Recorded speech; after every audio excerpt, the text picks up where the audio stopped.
Nature equals future. A solar butterfly. In nature, there are over 100,000 species of butterflies, and we wrongly think that this insect is very fragile.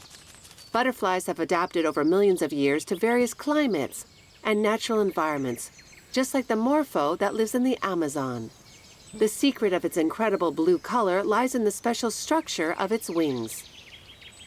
This natural structure gives it many other properties which are studied by recent science, photonics.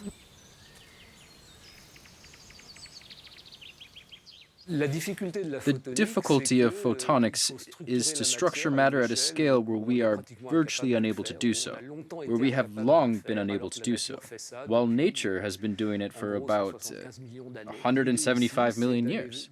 The idea behind it is to seek in nature structures that we are not yet able to make, but that we could make in the future.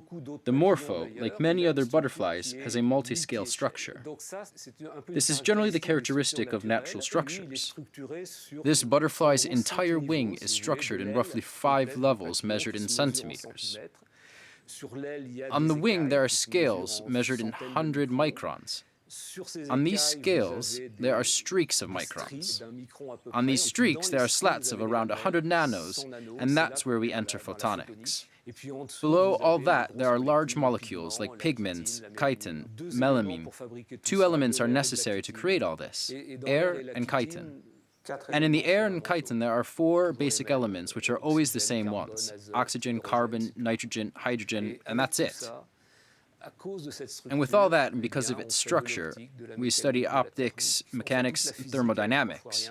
The entire field of physics is studying virtually nothing at the cost of complexity. If our temperature exceeds 40 degrees, we feel bad, but it's not fatal to us.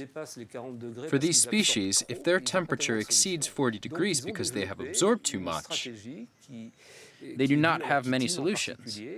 So they have developed a strategy thanks mainly to chitin.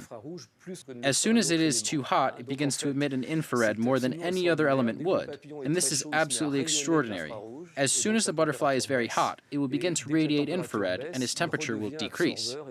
And as soon as the temperature decreases, it will absorb again, and therefore its temperature rises again. It will manage to stabilize itself at around 40 degrees. Here we have auto-stabilization, every engineer's dream.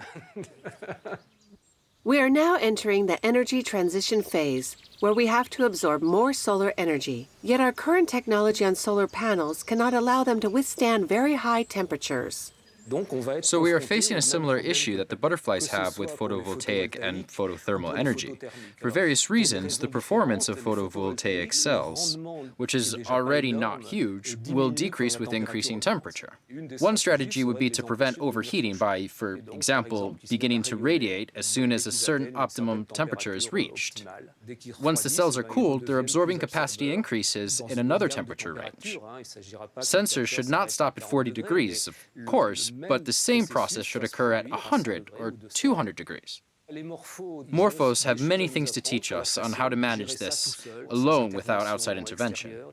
We have found new strategy. Regardless of the material or the structure, it is up to us to adapt the temperature of the sensors. The idea is here. There is the practical application, and there is the strategy. The Morpho, like other butterflies, has developed strategies with numerous applications. For example, its color does not come from pigments, but from the diffraction of light rays on its wings. This allows us to consider new types of fabrics or screens which use less energy.